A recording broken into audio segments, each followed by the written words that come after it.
আইয়ুহাল মুহাজিরিন, হে মুহাজিরিন সাথীরা, হে মক্কা অধিবাসীরা, তোমরা আল্লাহর জন্য মক্কা ছেড়ে মদিনায় এসেছো।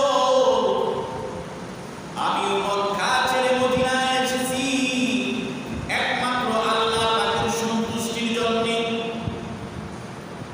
মাতৃভূমি ছেড়ে, অসৎ বাড়ি ছেড়ে, আত্মীয় স্বজন ছেড়ে, সব কিছু ছেড়ে, হে আমার পুত্রের লোকেরা, হে আমার বংশের লোকেরা, তোমরা মদিনায় এসেছো। তোমাদের উপর আমি নবীর একটা ভালোবাসা রয়েছে, আমি নবীর একটা দয়া রয়েছে।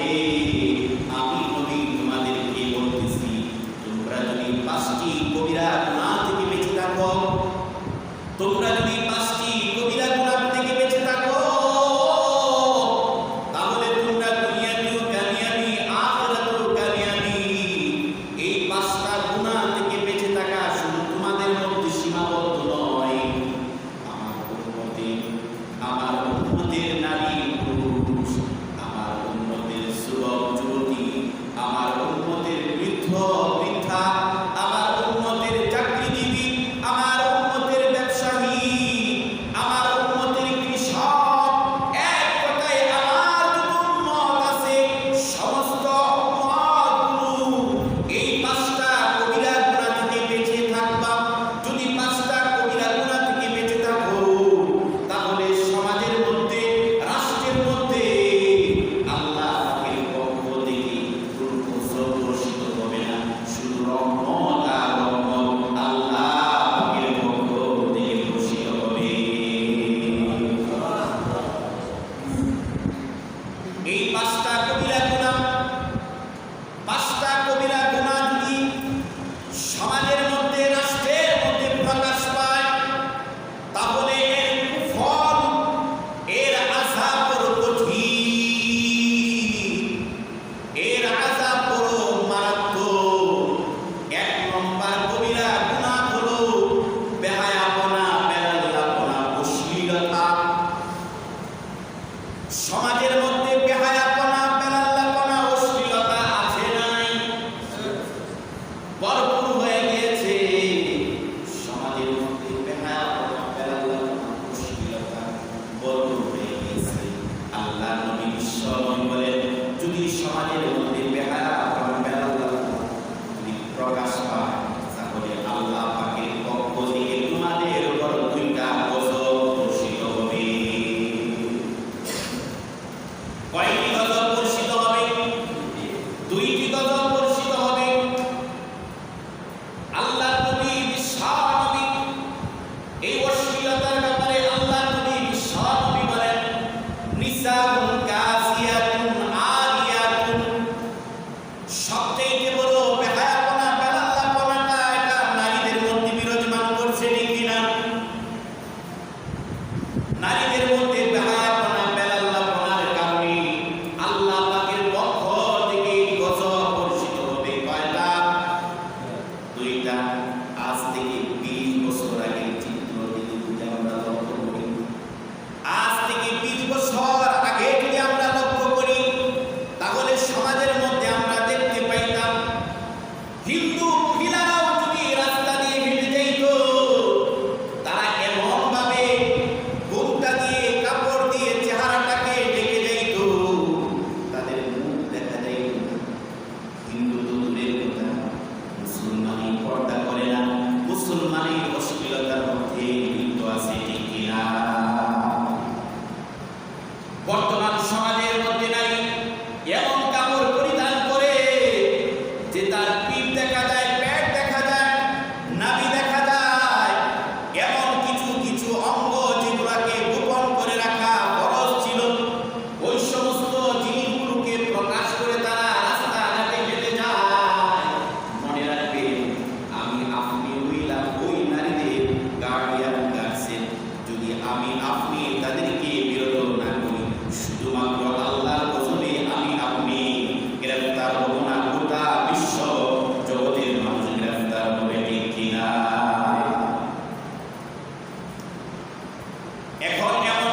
দাম বেশি, ঠিক কিনা?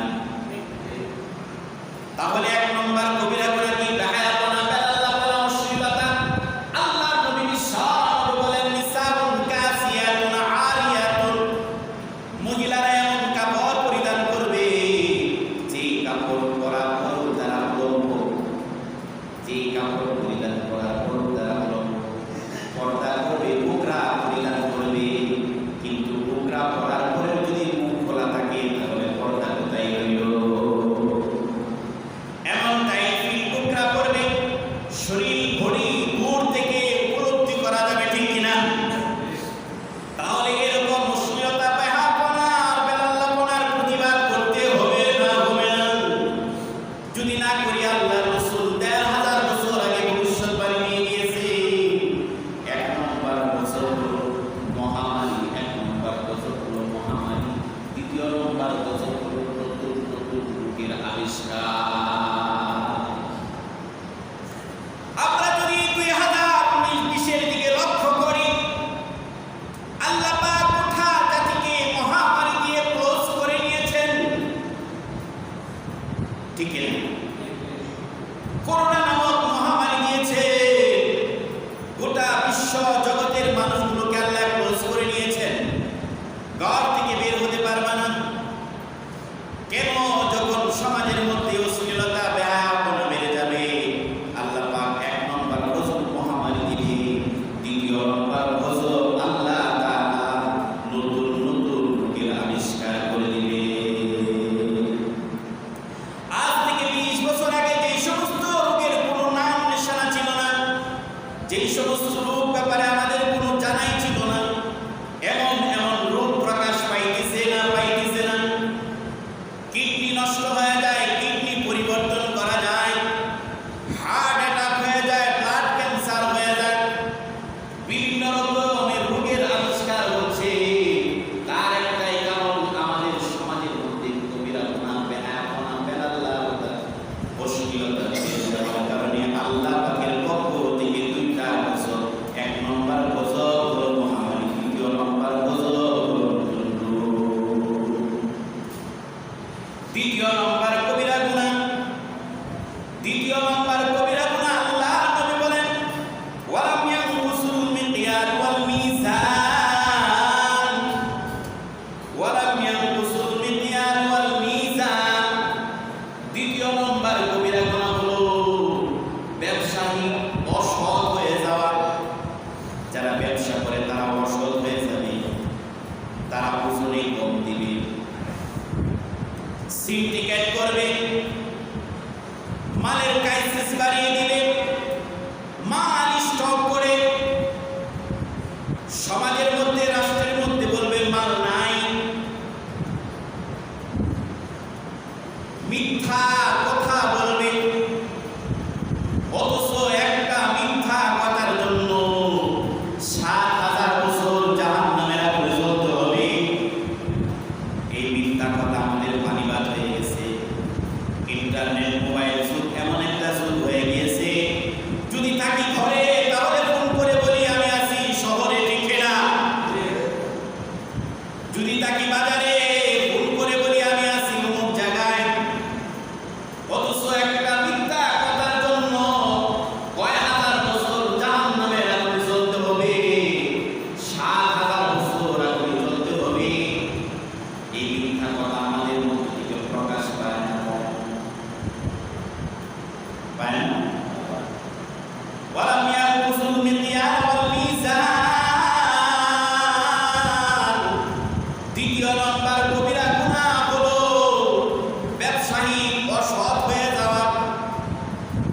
ব্যবসার মাল বিক্রি করবে মিথ্যা কথা বলে, ওজনে কম দিবে, সিন্ডিকেট করবে। এই ব্যবসায়ী যখন অসৎ হবে, তখন আল্লাহ পাকের পক্ষ থেকে ৩টা গজব ঘোষিত হবে। কয়টা গজব? এক নম্বর গজব হলো অভাব, দ্বিতীয় নম্বর গজব হলো জিনিসপত্রের দাম বেড়ে যাবে, তৃতীয় নম্বর গজব হলো চালের চাপিয়ে দেওয়া হবে। এক নম্বর গজব কি বলুন? অভাব। আমাদের রাষ্ট্রে অভাব আছে না নাই? জিনিসপত্রের দাম বেড়ে গেছে না কমতেছে?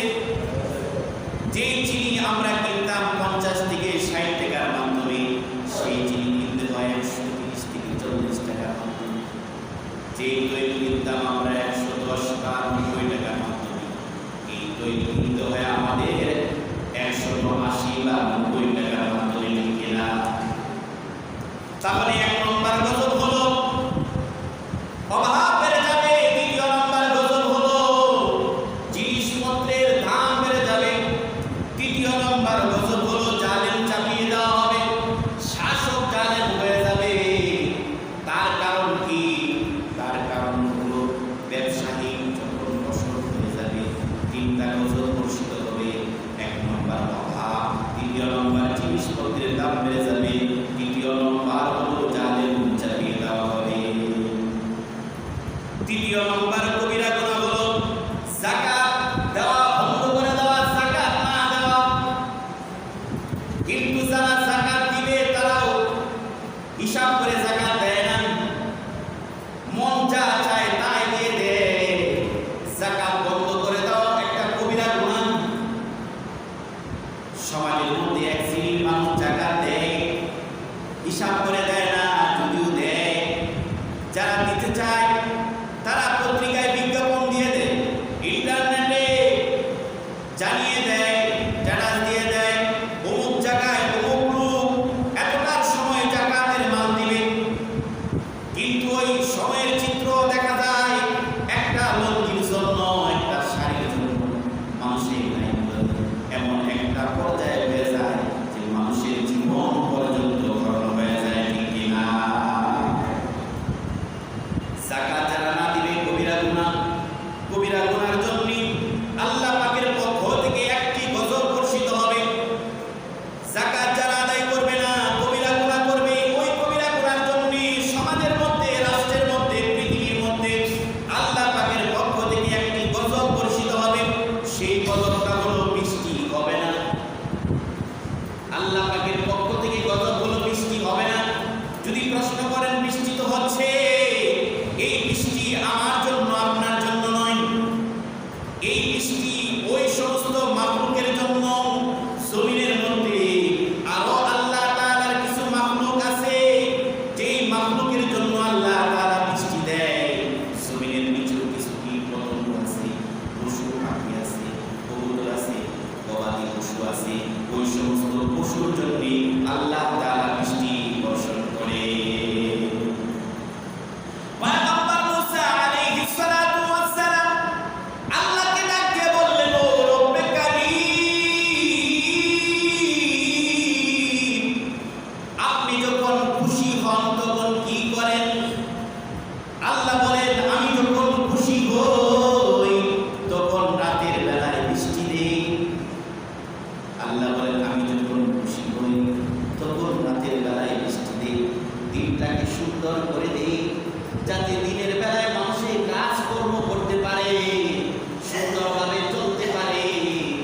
পয়গম্বর মুসা আল্লাহকে বললেন, আল্লাহ, আপনি যখন নারাজ হয়ে যান তখন কি করেন? আমি যখন নারাজ হয়ে যাই অসময়ে বৃষ্টি দেই, অসময়ে বৃষ্টি দেই। যখন বৃষ্টির প্রয়োজন নেই তখন বৃষ্টি দেই। আর সমাজের মধ্যে সবচেয়ে বড় কুলঙ্গার নাস্তিক, সবচেয়ে বড় বখিল, সবচেয়ে বড় যারা কৃপণ, তাদেরকে আমি আল্লাহ দণ্ডও দিয়ে দিই। ১৩,০০০ বছর আগে আল্লাহর নবী যা ভবিষ্যৎবাণী দিয়ে গিয়েছেন তা বাস্তবায়ন হইতেছে না হইতেছে না। আমরা বৃষ্টির জন্য হাহাকার করি, সালাতুল ইস্তিসকার নামাজ পড়ি, বৃষ্টি দাও, বৃষ্টি দাও, কিন্তু আল্লাহ এক ফোঁটাও বৃষ্টি দেয় না। আল্লাহ কি এক ফোঁটাও বৃষ্টি দেয় না? দেয়। আল্লাহ তাআলা বলেন, যদি জমিনের মধ্যে আমার কোনো অন্য মাখলুক না থাকতো তাহলে জমিনের মধ্যে আমি এক ফোঁটাও বৃষ্টি বর্ষণ করতাম না। তাহলে যাকাত বন্ধ করে দিলে আল্লাহ বৃষ্টি বন্ধ করে দিবে।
আমাদের উপর চাপিয়ে দেওয়া হবে। নামাজ ওয়াদা ভঙ্গ করার কারণে তার গজব হলো বিজাতি দুশ্মন, বিজাতি শত্রু আল্লাহ তাআলা আমাদের উপর চাপিয়ে দেবে। 92% মুসলমানের দেশে একটা বিজাতি যেটা হিন্দু নয়, হিন্দুদের মধ্য থেকে একটা ছোট গোত্র ইসলাম, এটা আমাদের উপর আল্লাহ চাপিয়ে দিয়েছে, ঠিক না? এই সন্ত্রাস, এই ইসলাম নামক সন্ত্রাসদেরকে আল্লাহ তাআলা আমাদের উপর চাপিয়ে দিয়েছে আল্লাহর সাথে ওয়াদা ভঙ্গ করার কারণে, ঠিক না? ৫ম নম্বর কবিরা গুনাহ, ৫ম নম্বর কবিরা গুনাহ হলো কুরআন বাদ দিয়ে মানুষের মতবাদ দিয়ে রাষ্ট্র চালানো। এটা একটা কবিরা গুনাহ। ৫ম নম্বর কবিরা গুনাহ হলো কোরআনকে বাদ দিয়ে, কোরআনের মতবাদ বাদ দিয়ে মানুষের মতবাদ দিয়ে রাষ্ট্র চালানো। এটা হলো একটা কবিরা গুনাহ। এই গুনাহ যখন চালু থাকবে তার কুফল কি, তার খারাপি কি, তার গজব হলো আল্লাহ তাআলা আপসের মধ্যে দুশমনি বাড়ায়া দিবে। ৫ম নম্বর কবিরা গুনাহ মানুষের মতবাদ দিয়ে রাষ্ট্র চালানো। 1947 সনে পাকিস্তান পিরিয়ডে জিন্নাহ সাহেব আশরাফ আলী থানভী রহমাতুল্লাহ আলাইহির সামনে কোরআনের উপর হাত রেখে বলেছিল রাষ্ট্র চালাইব কোরআন অনুযায়ী। তিনি কোরআন অনুযায়ী রাষ্ট্র চালান নাই, ঠিক না? 1971 সালে যখন স্বাধীন হলো, শেখ মুজিবুর রহমান সাহেব তিনিও কি রাষ্ট্র চালিয়েছেন শতভাগ কোরআন অনুযায়ী? কোরআন অনুযায়ী চালিয়েছেন। 74 থেকে 75 সনে বিএনপি যখন আসলো তখন তারা কোরআন অনুযায়ী রাষ্ট্র চালিয়েছে? চালায় নাই। এরশাদ সাহেব যখন আসলো তখন রাষ্ট্র চালিয়েছে? কোরআন অনুযায়ী চালায় নাই। আব্দুস সাত্তার সাহেব যখন এসেছিল কোরআন অনুযায়ী রাষ্ট্র চালিয়েছে? কোরআন অনুযায়ী রাষ্ট্র চালায় নাই। কোরআন অনুযায়ী যতদিন পর্যন্ত রাষ্ট্র না চলবে ততদিন পর্যন্ত আপসের মধ্যে কোনোদিন দুশমনি থেকে বিরত থাকতে পারবে না। যেদিন কোরআন অনুযায়ী রাষ্ট্র চলবে সেদিন পরস্পরায় আপসের মধ্যে মিল মহাব্বত থাকবে।